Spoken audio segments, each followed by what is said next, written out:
Had setting out back, just an old hood, still got some dents in it and stuff, but we're just airbrushing it for a display. So I painted it kind of a primer brownish look, like the old school, and we're going to do old school flames on it. So I'm going to take the flames out, we're going to spray those, then I'm going to spray 2 coats of gloss clear on it, let it set for 2 days, sand that flat, then we're going to come back and do the flat clear, and then we're going to buff the flames, because I told you in my other videos that we're going to try it on a larger project. This one's it. Now I measured out center, we're using the FBS tapes from Coast Airbrush. And what I'm going to do is I'm going to do this design here, and I'm going to carry the flames out, and we're going to do old school flames, and then we're going to take and trace them out, pounce powder them to this side. So we'll just start out in the center.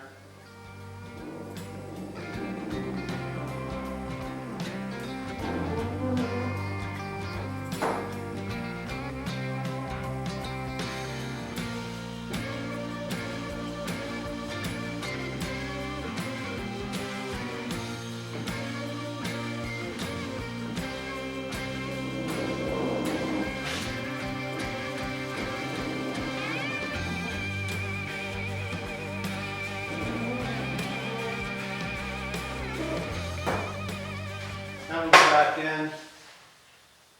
Look at these, there's a couple I want to fix a little bit.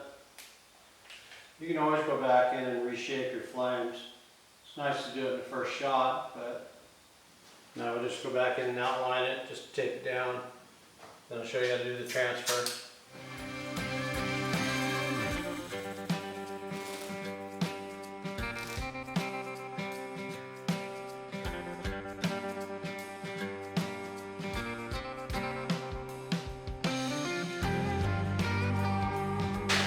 Now what we're going to do is we're going to take a piece of masking paper, tape it up there. You got to have reference points of where everything's going to go. So what I like to do is line it up right on your line.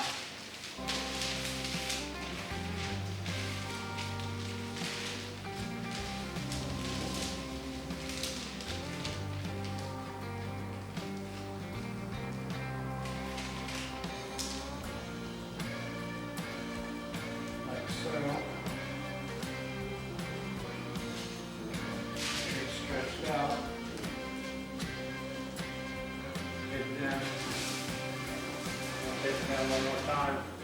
I'll trim it to the edge here.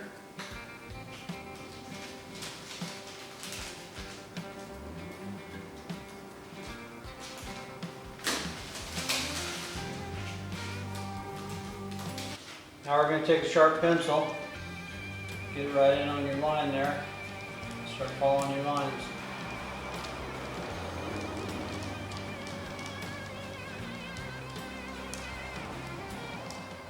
Now I just take it and lay it on poster board that I have.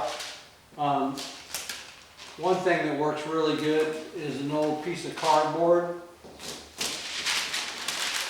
Another thing that works really good is a piece of sheetrock. But a lot of people don't have that available to them.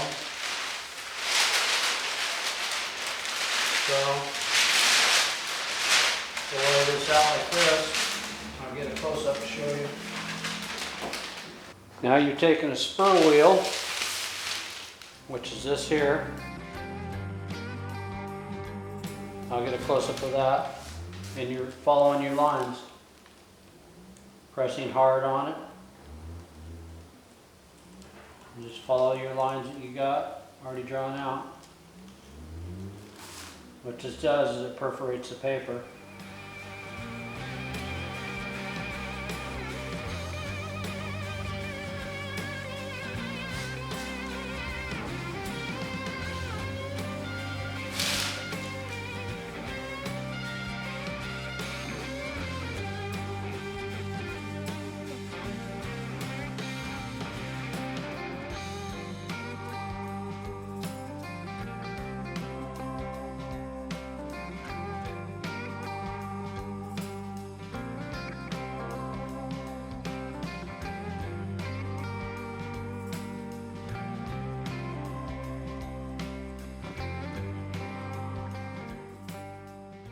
Next thing I do is flip it over.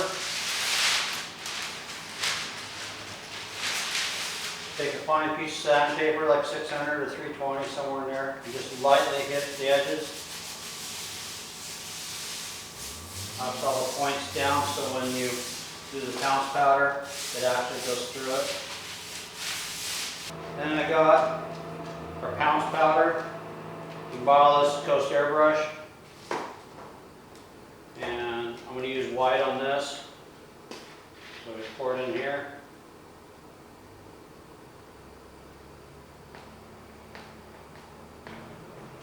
Shake it up. We'll bring it to the surface on here. So we're going to lay this up there, position it, and then we're going to pounce this on. Something I forgot to show you is I taped a straight line across, so we can have that as a reference also. Well, if I did everything right, we'll use our reference points and we'll put it back up there.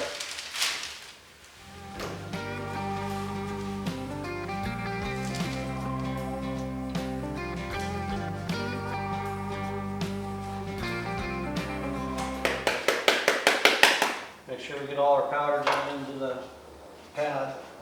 So now we're just going to start hitting the areas that we got our pounce wheel on.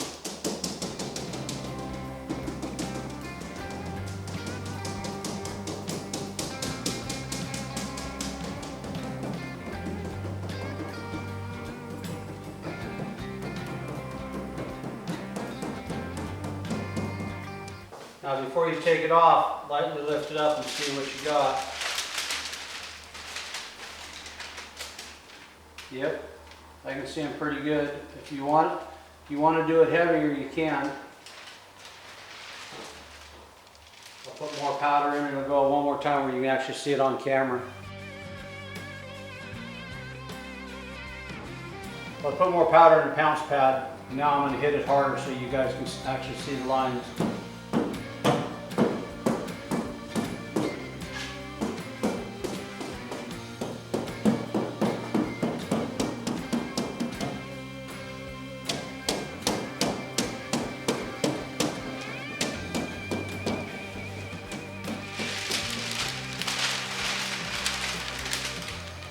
Those look good. So now just flip it over.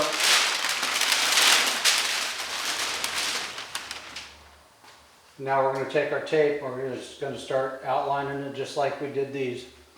Now we're just taking our tape, following these lines.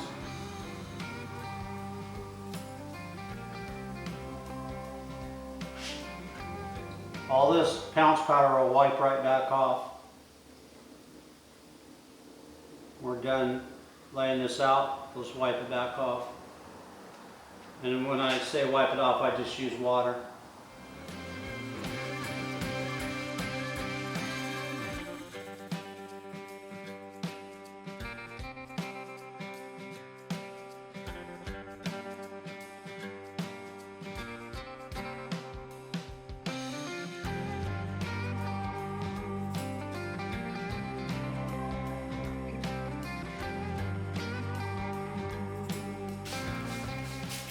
Now just dampen the rag, lightly wipe everything off. Make sure you don't peel any of your edges. And we'll go back in and mask this off. Start putting some color down. Score! Found my FPS tape. This is 1/2 inch. I was using 3/4 over here, which I normally use 1/2 inch, but I misplaced it somewhere and I found it. You come down to the bottom. This is what's called a belly. Kind of looks like mine. So I get my fingers planted here and then I just rotate it.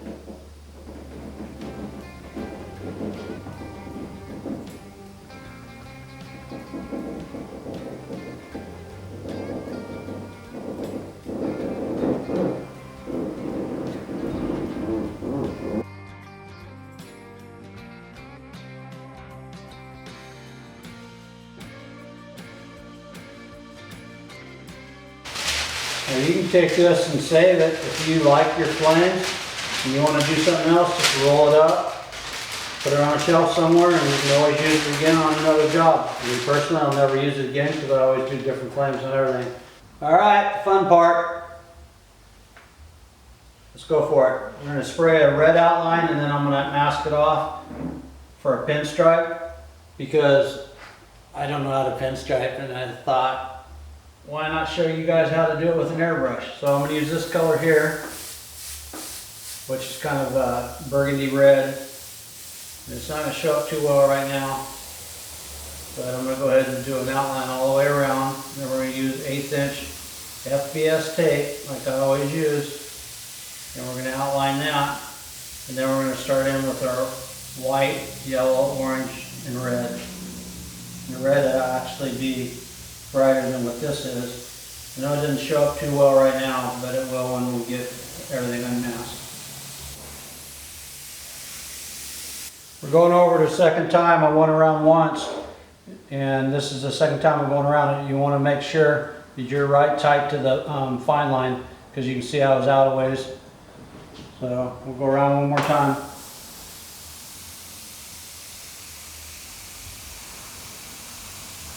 You want to make sure that you got it out at least 1/8 inch, because when we put our tape on it, that's going to be our pinstripe.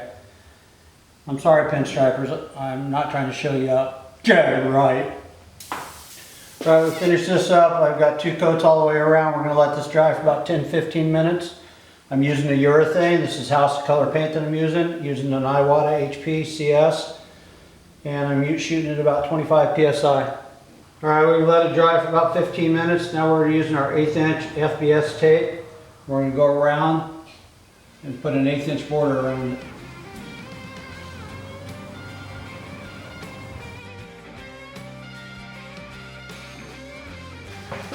All right, we've got it all outlined in 1/8 inch tape. Now I'm going to go back around all of the 1/8 inch and mask the inside of it off, because what you don't want to do is have a little gap and all of a sudden have blow through. So this is a huge step that you cannot forget.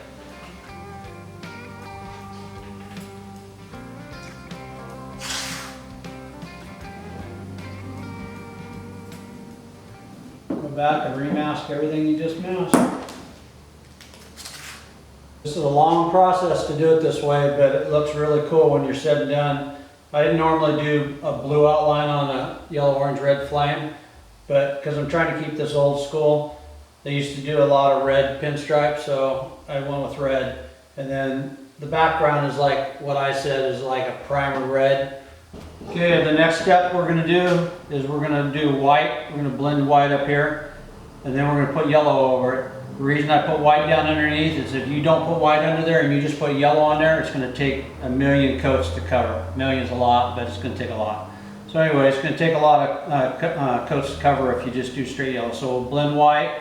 We'll do white up into here because I want yellow to go up into here also. And then we're going to, after, watch out, we got to fly, we got to fly. Okay, sorry.